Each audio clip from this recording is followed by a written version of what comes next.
But ఇంకొంచెం ఉంటే బాగుండు అనిపించింది అది మాత్రము. Very happy. సెకండ్ హాఫ్ అందరూ ఇంత గట్టిగా నవ్వుకున్నారంటే మాకు చాలా హ్యాపీగా ఉంది. సెకండ్ హాఫ్ అంతా ఓ 40 minutes కంటిన్యూస్గా నవ్వుకుంటున్నాం అని చెప్తున్నారు అందరూ. హాస్పిటల్ సీక్వెన్స్ స్టార్ట్ అయినప్పటి నుంచి వెరీ హ్యాపీ. నరేష్ గారిది కూడా చాలా బాగుందండి అసలు. Thank you sir. ఒక్క నిమిషం నేను తొందరపడకపోతే నువ్వు థ్యాంక్ యూ సార్. అదే కిరణ్ గారు, అదే సార్. Yes sir. కిరణ్ గారు Bro, hi bro. కంగ్రాట్స్. మంచి కమర్షియల్ కామెడీ ఫ్యామిలీ ఎంటర్టైనర్ చూశాను చాలా రోజుల తర్వాత. Thank you so much bro. Very happy మీరు ఆ మాట అన్న. బై హార్ట్ చెప్తున్నాను, త్రూ అవుట్ ఫిలిం నేను పగలబడి నవ్వుకున్నాను, నా personal experience. Thank you bro. Thank you so much. So question ఏంటంటే, నిన్న ఈవినింగ్ ఒక సీనియర్ జర్నలిస్ట్ గారితో మీకు ఒక కాన్వర్జేషన్ జరిగింది. సో ఆ కాన్వర్జేషన్కి సంబంధించినంత వరకు బూతుల గురించి మాట్లాడారు. సో సినిమా చూసిన తర్వాతలా అంతగా నాకైతే అనిపించలేదు, ఉండేటివి మ్యూట్లో ఉన్నాయి. సో దాని గురించి మీరు ఏమైనా అఫెండ్ అయ్యారా? సార్ నేను అఫెండ్ అవ్వలేదు బ్రో. అంటే అది ఫస్ట్ టైం నన్ను అడిగింటే నేనైనా అడ్రస్ చేయొచ్చు. ఇప్పటికే 4-5 ప్రెస్ మీట్లు అయ్యాయి. దానికి 10 సార్లు నేను దానికి సమాధానం చెప్పాం టీము. అది నాకు తెలిసి సార్ కూడా వినింటారు. విని కూడా మళ్ళీ అదే క్వశ్చన్ త్రో చేయడం అన్నది కొంచెం ఇబ్బందిగా ఉంటుంది. నాకేంటంటే నేను అక్కడ మాట్లాడేయచ్చు బ్రో. నాకు ఏదో ఆవేశంలో నేను ఒక మాటలో త్రో చేసేయచ్చు.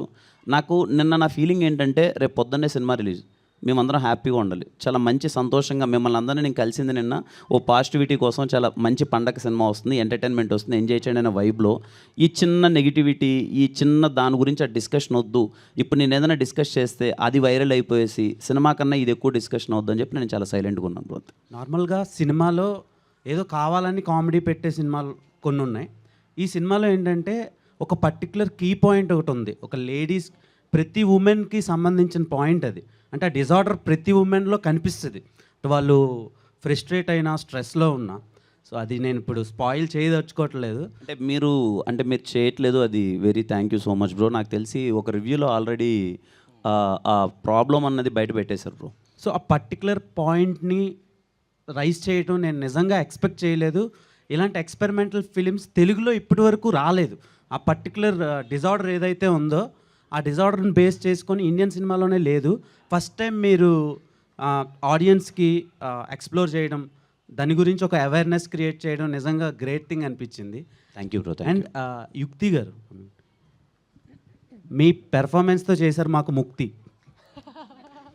సో ఈ ఫిలిం వరకు మీరు ఫస్ట్ హాఫ్లో ఒకలా ఉంటుంది performance, and coming to second half totally changed. So ఎలా అనిపించింది? ఆడియన్స్ ఓవర్వెల్మింగ్ రెస్పాన్స్ ఎలా అనిపించింది మీకు?